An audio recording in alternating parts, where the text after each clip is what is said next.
Hey guys, what's up? Welcome back. I was supposed to share my thoughts about the National Unity Platform press conference in which Bobi Wine shared so much in that press conference, and he specifically addressed the Mpuga Effect. What do I mean by that? Matthias Mpuga, the effect that it is in abduction of very important figures in the struggle for freedom in Uganda, specifically people power, and of course the National Unity Platform. And if you think that I could still share those thoughts, please share it in the comment. Let me know if you would like to hear my thoughts about that specific topic. Yes, but today, of course, in that press conference, Bobi Wine promised to send a letter to the elders of the Ankole region. He specifically stated that Muhoozi's rhetoric in hiding behind the people of Ankole as he continues to desperately seek relevance, further his agenda towards becoming the next president of Uganda, which is clear for everyone to see. He is breaking so many laws. First and foremost, as the person who heads the military in Uganda, to involve himself in partisan politics. But because, of course, he is the son of the president, well, who would have guessed that he gets to really get away with whatever he is doing? Going against the constitution, making it so irrelevant, and the rule of law is thrown out of the window when it comes to Museveni and his family. So why is Bobi Wine sending the elders of Ankole a letter?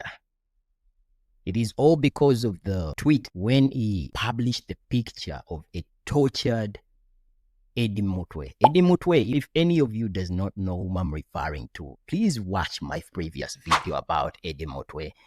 Eddie Mutwe is the security personnel of Bobi Wine, personal bodyguard. He's not just a security guard. He's a long-term friend who has kept himself, who has made sure that he coordinates the entire security detail around Bobi Wine.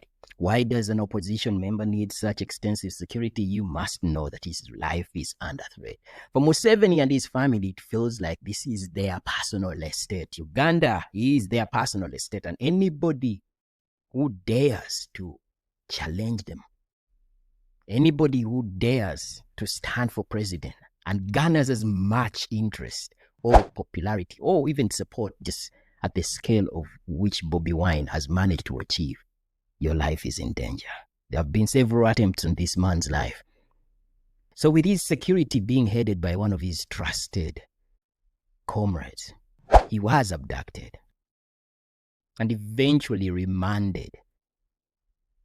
Who would have thought? This is a recurring scenario that has happened to so many people who dare to show their support towards somebody that is threatening the status quo. And the status quo, this means Museveni and his family. So what did Muhoozi do when he shared that picture? He said, well, I am the one who has Eddie Mutwe, in a quote tweet after noticing that Bobi Wine was crying out for the freedom or the whereabouts of his bodyguard on X, formerly Twitter. Trust Muhoozi for being this arrogant. He found it best that it was not enough for him to reveal that he has Eddie Mutwe under captivity, clearly stating that he is in my basement.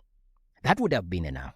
That would have been enough to send shockwaves that, wow, this man has the audacity of revealing that Eddie Mutwe is not even detained in a well-known prison for crimes that are well-known to the public, and it is necessary that measures have been taken within the framework of the law that he is held in this particular place, but he is in his basement.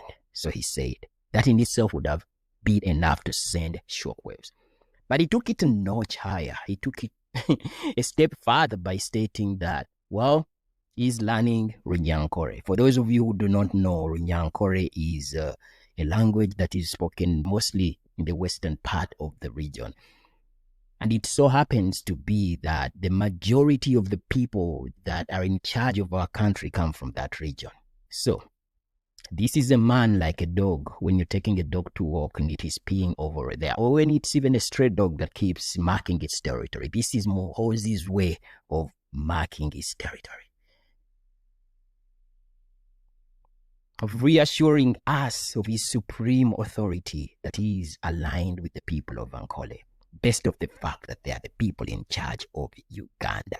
So Bobi Wine was having none of this. He said, well, this is a man that is hiding behind an entire people. And in fact, some people from Ankole have disassociated themselves from this rhetoric.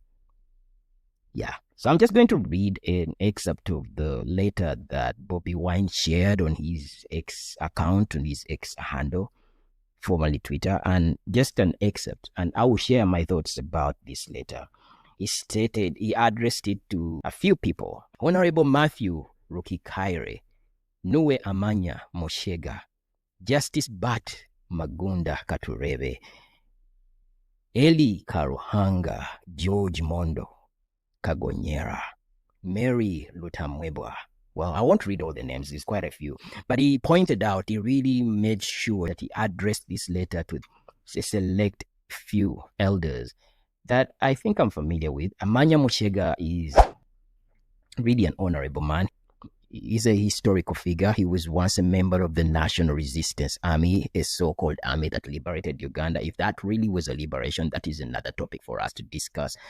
But I studied with his son, his children, in fact, one in primary school and another one in high school. He is such a good man. So I'm glad he really included him while addressing the people of Ankole. I write you as some of the elders from Ankole and Kigezi sub-regions of Uganda over a matter of significant public importance. As you must have seen by now, over the past few years, General Museveni's son, Muhoozi Kainerugaba, has ramped up ethnic hatred in our country through his interactions and accompanying reckless talk regularly expressed through posts on X, formerly Twitter. Muhoozi has committed various crimes against humanity, including violent abductions and torture, as well as mass killings of over 150 citizens, which he commanded between November 18th and 19th, 2020. To date, there has been no accountability for these crimes. He has gone ahead and boasted about committing similar crimes in neighboring countries such as South Sudan and the Democratic Republic of Congo, in addition to threatening attacks on Kenya and Ethiopia. Back home, Muhoozi is driving an extremely dangerous narrative and committing targeted crimes against a section of people on account of their ethnic origin. His latest victim is my personal friend and bodyguard, Edward Sewufu, aka Eddie Mutwe. From Uganda by tribe, Eddie was abducted on Sunday, 27th April 2025 and kept under incommunicado detention until Monday, 4th May 2025, when he was dumped at court in Masaka in great pain. Before then, on the night of Thursday, 1st May 2025, Muhoozi issued a number of posts in which he confirmed that Eddie Mutwe was being detained in his basement. He posted a shocking picture of him naked and visibly tortured, and boasted of forcefully shaving off his beard and turning him into his punching bag. In 3 separate posts, he said that Eddie Mutwe was being taught Runyankore. That is the key right there. I think it is well written. If you guys want to check it out, you can go on his handle on X and read the full letter, because he shared it with the public to really clarify on the matters. And the people have come out to share their thoughts about this letter. The people of Uganda must fight back against this impunity, tribeless, partyless. That is to reinforce what Bobi Wine is talking about. Well done, Mr. President. This is Caro Prima. We need change, and you are the one to bring about it. So many people are talking in support of Bobi Wine. Bobi Wine himself is accused of being tribalistic because of the statements he made. In an effort of pointing out the nepotism within the Museveni government, of course, people misunderstand and continue to suggest that he's tribalistic, despite the fact he's running a party that is the most represented when it comes to people from different tribes and origins, ethnicities too. But of course, when you point out the matter, like they say that every force has an equal resisting force, much as I am the supporter of people power movement, I have to also accommodate the fact that there are people who still and are convinced that Bobi Wine is tribalistic. In my opinion, I don't think he's tribalistic. He is married to a person who comes from that exact region, the Western region. He has composed music that represents numerous languages. He is not perfect. I'm not here to suggest that Bobi Wine is the perfect man. You can never win against this government when it comes to this conversation about being tribalist. Because despite the fact that they have more skeletons in their closet, they will always have the influence over the minds of the people to suggest or to quickly run with the narrative that whoever is challenging them is tribalistic. They did the same with Dr. Paul Kawanga Semogere. May he so rest in peace. When he ran for the presidency, that tribalistic card was always a feature. It was utilized as a mechanism to disempower him from having the audacity of standing up to Museveni and saying, you know what, we can have change in this country. We can move forward beyond your ideology. So, of course, some people are speaking out under this post with all these negative costs, and they're saying, have you apologized to your tribemates who you refer to as stupid because of their support for Kaguta Museveni? There is none more intolerant than yourself. You are taking Museveni's tolerance for granted. This is what Kintu is saying. And Bobi Wine, when he said the people of Uganda that support the NRM government are stupid, it is obviously put out of context. And I have to admit, maybe the way he stated it is more confrontation and it is bound to gain or garner such responses.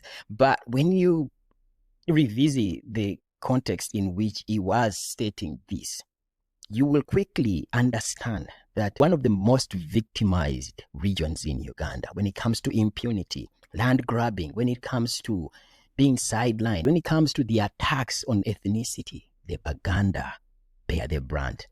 Second to the people of Ankole, of course, who were tormented for so many years because of the rebel outfit, that up to now, critics are still insisting this was a well-orchestrated conflict to keep that entire region behind, to disempower the people that were considered some of the most educated in the country. Yeah. So, you will look into the closet of the NRM and you will find so many skeletons. And anybody that points towards any particular skeleton in Museveni's closet will be attacked as being tribalistic, especially if that person comes from another region. And in the case of Bobi Wine, the evidence is quite clear. People will ignore the context in which Bobi Wine was addressing the masses and will jump to a particular conclusion that suggests that only furthers their agenda towards whatever they want to achieve from Museveni, Yoweri Kaguta Museveni. There is no man that is as nepotistic and divisive as Yoweri Kaguta Museveni. Yeah. Guys, what do you think about this video? I didn't want it to be this long. Remember to subscribe, by the way. It helps me out. It pushes this video to more people in the algorithm. It also means that you will quickly be brought up to speed with how people in Uganda are waking up to the impunity of the NRM, interesting themselves in the politics and everything that is happening. Until next time, let me know what you think. Yeah, bye. I sign up.